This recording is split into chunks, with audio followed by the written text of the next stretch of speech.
I am left with no real witness. Mr. Willis's testimony is not only vague, it is unsubstantiated. The substance I was looking for, Mr. Sims, was to come from you. I'm sorry. I'm sorry too, Mr. Sims. Because you know what I'm going to do inasmuch as I can't punish Mr. Havemeyer, Mr. Potter, or Mr. Jameson, and I won't punish Mr. Willis. He's the only party to this incident who is still worthy of calling himself a bared man. I'm going to recommend to the disciplinary committee that you be expelled. Mr. Sims, you are a cover-up artist and you are a liar. But not a snitch. Excuse me? No, I don't think I will. Mr. Slade. This is such a crock of shit. Please watch your language, Mr. Slade. You are in the Baird School, not a barracks. Mr. Sims, I will give you one final opportunity to speak up. Mr. Sims doesn't want it. He doesn't need to be labeled still worthy of being a bared man. What the hell is that? What is your motto here? Boys, inform on your classmates, save your hide. Anything short of that, we're gonna burn you at the stake? Well, gentlemen, when the shit hits the fan, some guys run and some guys stay. Here's Charlie facing the fire, and there's George hiding in Big Daddy's pocket. And what are you doing? You're gonna reward George and destroy Charlie. Are you finished, Mr. Slade? No, I'm just getting warmed up. I don't know who went to this place. William Howard Taft, William Jennings Bryan, William Tell, whoever. Their spirit is dead, if they ever had one. It's gone. You're building a rat ship here. A vessel for seagoing snitches. And if you think you're preparing these minnows for manhood, you better think again. Because I say you are killing the very spirit this institution proclaims it instills. What a sham. What kind of a show are you guys putting on here today? I mean, the only class in this act is sitting next to me, and I'm here to tell you, this boy's soul is intact. It's non-negotiable. You know how I know? Someone here, and I'm not gonna say who, offered to buy it. Only Charlie here wasn't selling. Sir, you're out of order. Out of order? I show you out of order. You don't know what out of order is, Mr. Trask. I'd show you, but I'm too old. I'm too tired. I'm too fucking blind. If I were the man I was 5 years ago, I'd take a flamethrower to this place. Out of order. Who the hell do you think you're talking to? I've been around, you know. There was a time I could see, and I have seen, boys like these, younger than these, their arms torn out, their legs ripped off.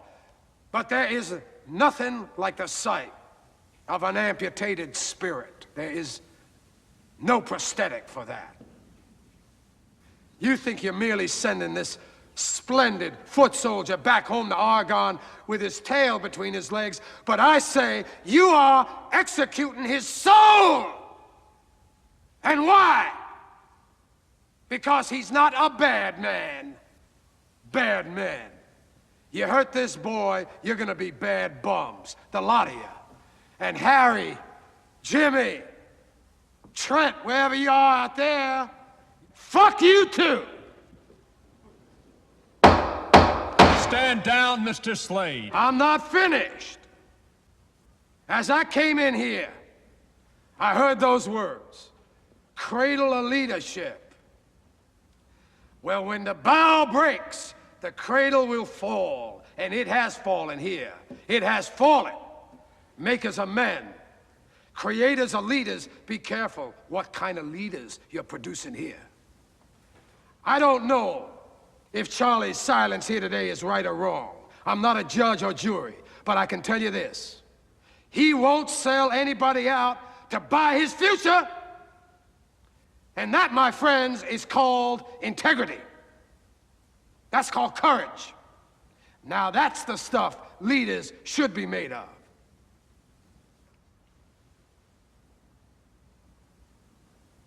Now, I have come to the crossroads in my life. I always knew what the right path was. Without exception, I knew, but I never took it. You know why? It was too damn hard. Now, here's Charlie. He's come to the crossroads. He has chosen a path. It's the right path.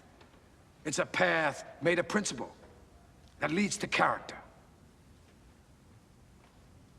Let him continue on his journey.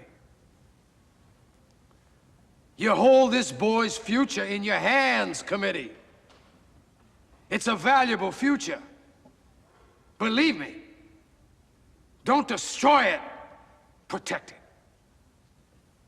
Embrace it. It's gonna make you proud one day, I promise you.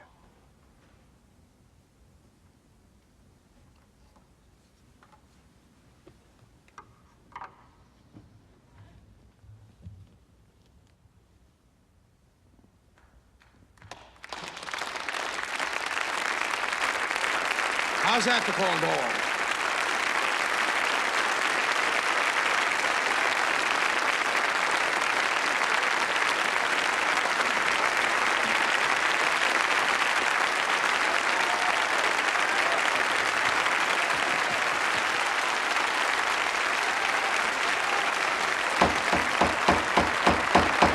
Nothing but shut him up, sir.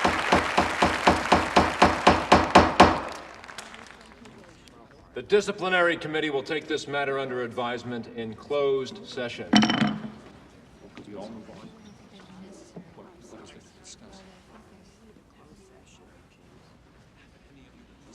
What are they doing, Charlie? I think they're gonna come to a decision now.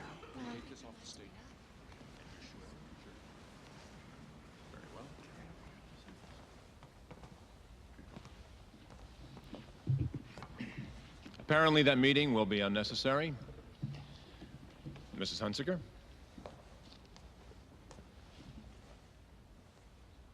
The Joint Student-Faculty Disciplinary Committee needs no further sessions. They have come to a decision. Messrs. Havemeyer, Potter, and Jameson are placed on probation for suspicion of ungentlemanly conduct.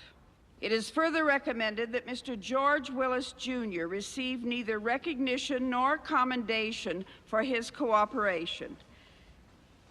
Mr. Charles Sims is excused from any further response to this incident. Hoorah!